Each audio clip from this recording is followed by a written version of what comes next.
In the heart of a bustling city, there was a small food store run by a woman named Mama Echo.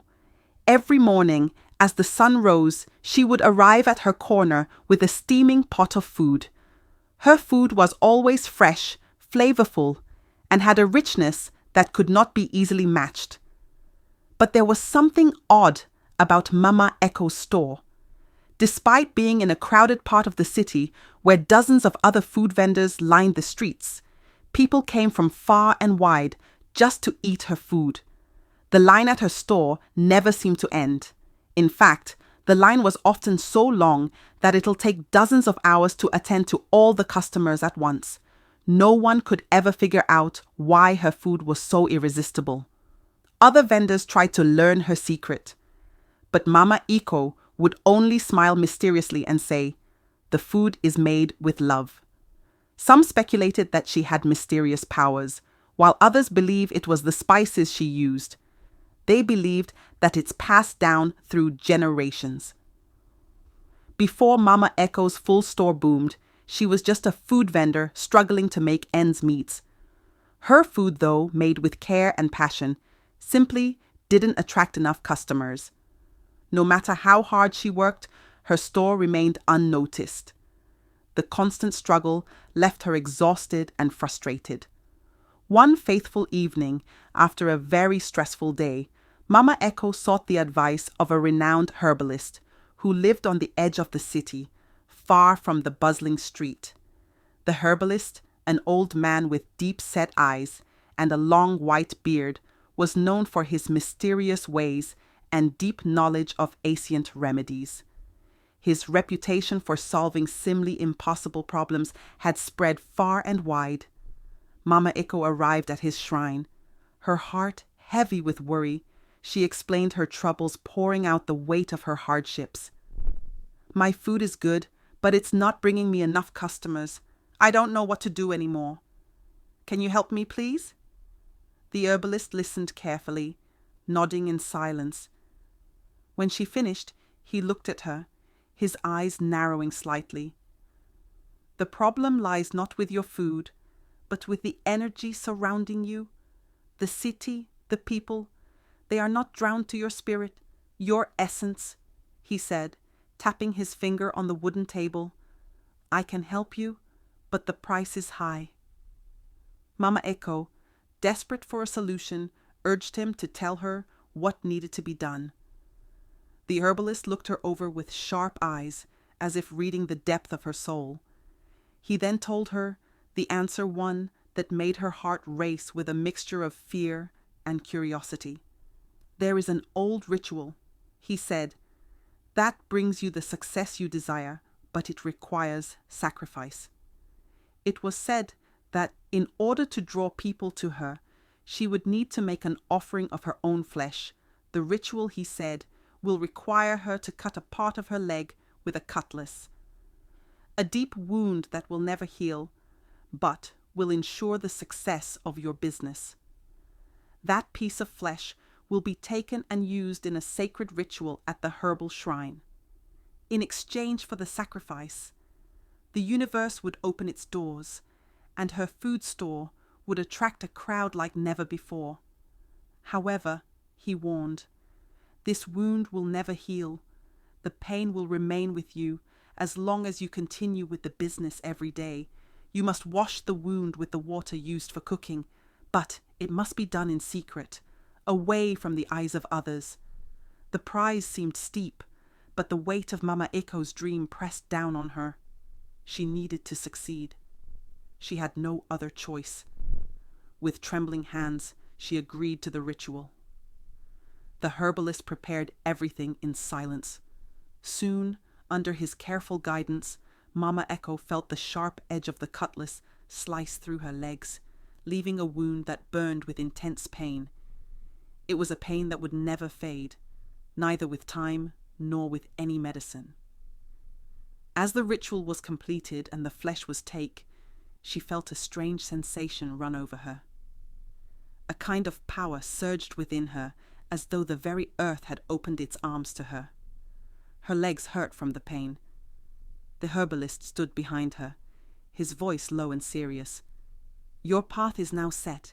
Keep this a secret or else all will be lost. So Mama Echo's business began to grow. The customers came in waves, each one more eager than the last. Word spread quickly about her food. As the days passed, the wound on her leg worsened, a constant reminder of the price she had paid. She followed the herbalist instructions carefully. Each day, she would wash the wound with the water used for cooking, ensuring no one saw her doing so. The wound remained sore and deep, an open mark of the sacrifices she had made for her success. At night, as she closed her store, Mama Echo would glance down at her leg. She could feel the troubling pain beneath her skin. Mama Echo's food store was thriving, her line of customers growing longer by the day. People didn't just come to eat, they came with an almost desperate eagerness, as though her meals held something they couldn't live without. Some would wake up before dawn just to secure their spot, while others, too impatient to wait, would offer to help her wash plates or sell food, hoping to be served first. This desperation didn't go unnoticed. Other food sellers in the market began to grumble among themselves. Their businesses were suffering, their stores deserted as customers flocked to Mama Echo. Whispers of jealousy and suspicion filled the air. She must be using something, one vendor said, shaking her head as she stared at a Mama Echo's endless line of customers. Yes, another agreed. How else could one draw so many people? Her food can't be that special. She has done something unnatural. Rumors spread like wildfire. Some claimed that Mama Echo had visited a powerful herbalist. One day, a group of vendors gathered near the corner of the market, their voices low but filled with anger. She has taken all our customers, one vendor lamented. We're barely making enough to feed ourselves. We need to do something. Another said, we can't just let her destroy our livelihood. Meanwhile, Mama Echo remained oblivious of the growing hostility around her. She focused on her work, carefully preparing her meals and maintaining the secret ritual with a wounded leg. Every morning before the market opened, she would wash the wound with the cooking water as the herbalist had instructed, ensuring no one ever saw her. But the other vendors' resentment continued to fester, and soon one of them decided to take matters into her own hand. A young woman named Bisi, whose store was right across Mama Echo's, began to watch her every move. Bisi was determined to uncover the secret behind Mama Echo's success. One night, after the market had closed and Mama Echo had packed up to leave, Bisi followed her. She stayed in the shadows, her heart pounding as she watched Mama Echo walk to her home. Bisi followed her to a small hidden spot where Mama Echo sat down a pot of water. Bisi watched in shock as Mama Echo rolled up her wrapper, revealing the wound on her leg. It was raw and oozing, the kind of wound that should have healed long ago. But instead of treating it with medicine, Mama Echo dipped the clothes into the cooking water and began to wash the wound. Her face, a mix of pain and relief. Bisi covered her mouth with her hand to prevent herself from screaming. She had heard stories of such rituals, but had never believed them to be real. Now, seeing it with her own eyes, she felt a mix of fear and anger. How could Mama Echo use such dark means to take all their customers? The next day, Bisi whispered what she had seen to other vendors, but no one believed her. Later that day, they approached Mama Binta, but she instantly denied it. She even tasted her food to prove herself innocent. Some people looked at Bisi in disbelief, while some taunted her as being jealous of Mama Echo's large customer base. One day, the market was bustling with its usual noise when Bisi's sharp eyes caught sight of something strange. She had been trailing Mama Echo for days. She wanted to uncover the secret behind her inexplicable success. On this fateful evening, as the shadows lengthened and most vendors prepared to pack up, BC followed Mama Echo once more, keeping her distance but staying close enough to see what she was doing. Mama Echo, thinking she was alone, brought out a basin of water behind her.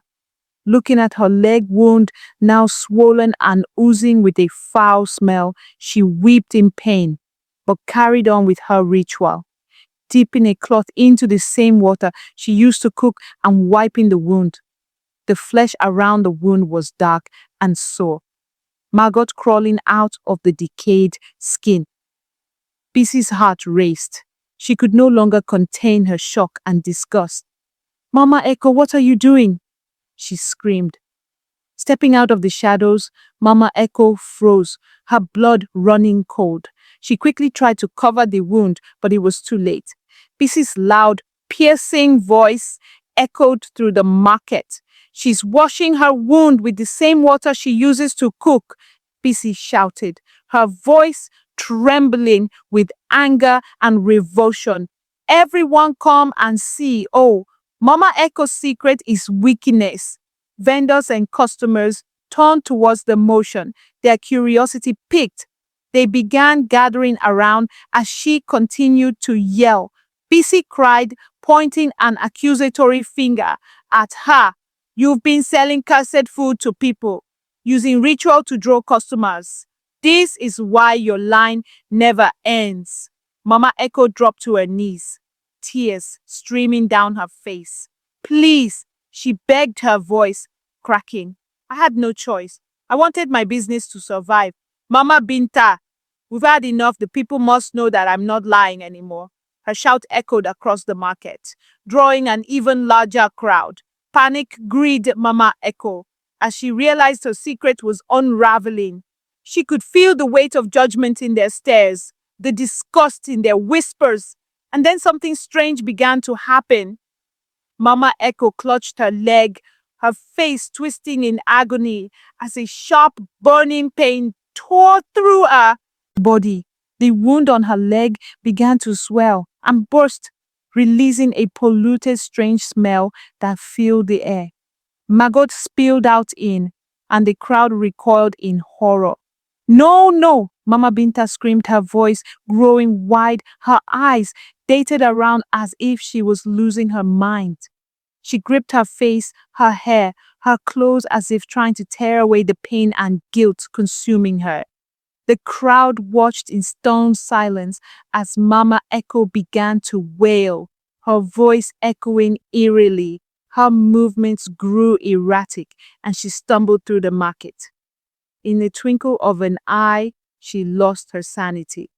Wherever she stepped, the stench from her wound was unbearable, and people began backing away, covering their noses. Before anyone could stop her, Mama Echo broke into a frantic cry, her screams growing louder. She tore through the streets. People shouted after her, some trying to follow her, but she was too fast. Driven by her madness, no one could understand.